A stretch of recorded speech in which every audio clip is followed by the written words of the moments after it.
So yeah, that's so when I first got him, he was snapping everywhere, absolutely. It was dangerous to play with him. So that was the first thing we did, was teaching him to target the toy, and teaching him to target the right part of the toy. So you can see he's got a toy like a Kong on a string.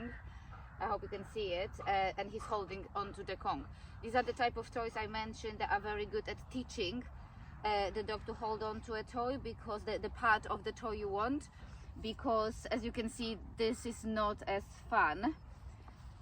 This is a ball, one of the first things we started with, and it's a very good ball to start on that, because this is an old one, so it's harder to see, but the handle is pretty thick, so you can literally present the toy to the dog like this in front rather than like that, so they have a less of a chance to grab.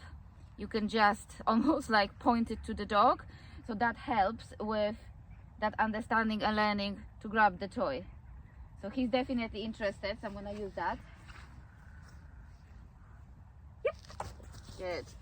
And you can see he grabs fairly deep, so he actually got a little bit of my hand, and he's playing holding the toy with the toy. So I'll try that again. Drop. Yeah, he doesn't. You can see he is quite snappy. Wait, back, stay. So you hold it like this. Yep. And then, oh, I hope you saw that. Let me try again. Just, thank you. Drop. His drop is not, come on. You can switch, but you can see how intense he is. Sit, stay. No. Sit. So the toy is like that. Yep. Good. So he's grabbing the toy this way. To make it even more obvious, you can hold the toy. So I'll switch to the other one, for example, instead, because that's a soft toy, it doesn't have that ability. So you basically hold the toy really close to the interesting bit. So give me, drop. Yep, good. So I hope you saw that. I need to turn the other way. So there is no other option but to bite a toy. Come here. Drop. Come here. So. Drop. I know. He prefers the Kong, as you can see. Drop.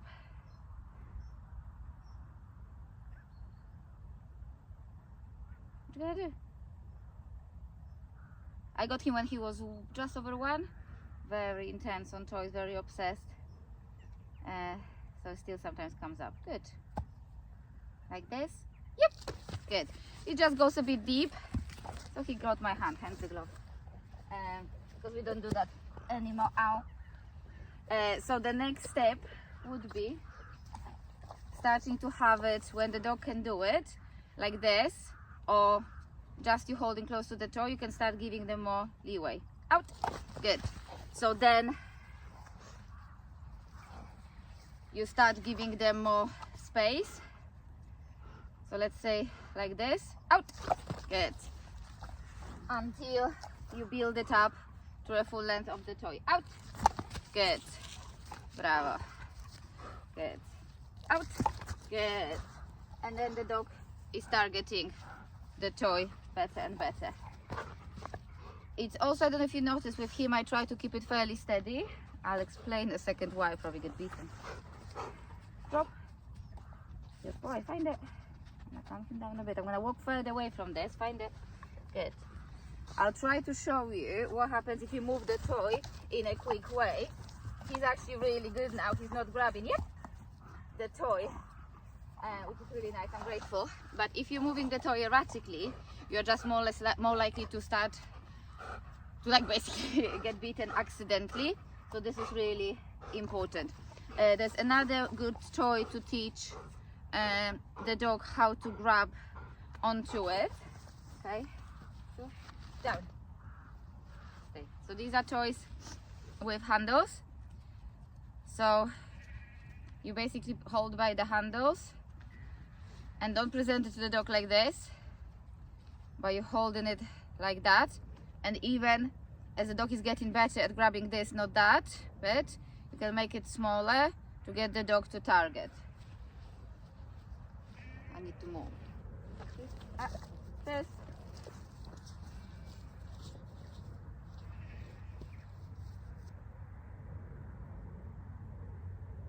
Down.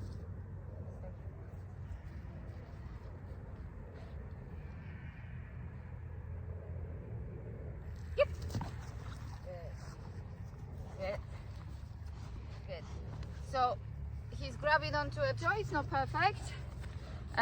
He's actually grabbed side a little bit, but I might have moved. I'm not sure. Like I would definitely move a bit to calm the impact, because otherwise I'd hurt them. So I move a bit. So I don't know if that was me or him.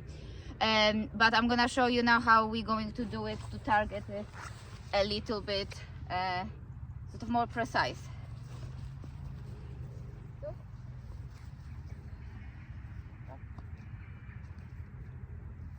Down.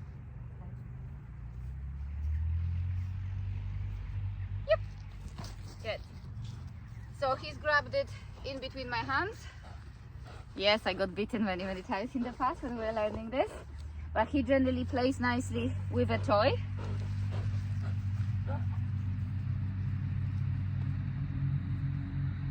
Yep. So he's grabbing, even when he's presented in a weird way, he's grabbing onto the toy. I'm gonna see if I have like a fluffy, built up toy now, to see if I can show you on that. So I think these are the toys, these ones that you have. There's just the bungee is broken on this one. But it's just to show you the size. These are too small for him. So we're talking about, I mentioned, he prefers that size of a ball because it's better for his mouth. So he's actually more likely to target the ball better when it's bigger, because it feels good in his mouth. But for another dog, that would be too small. Sorry, too big. Oh, you go up. Let me see. You can see it. Yep.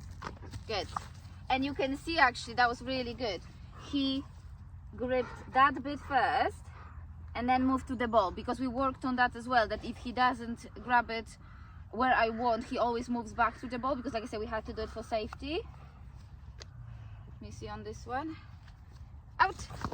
Yeah, see how he does it? Because it's too small for him. Out.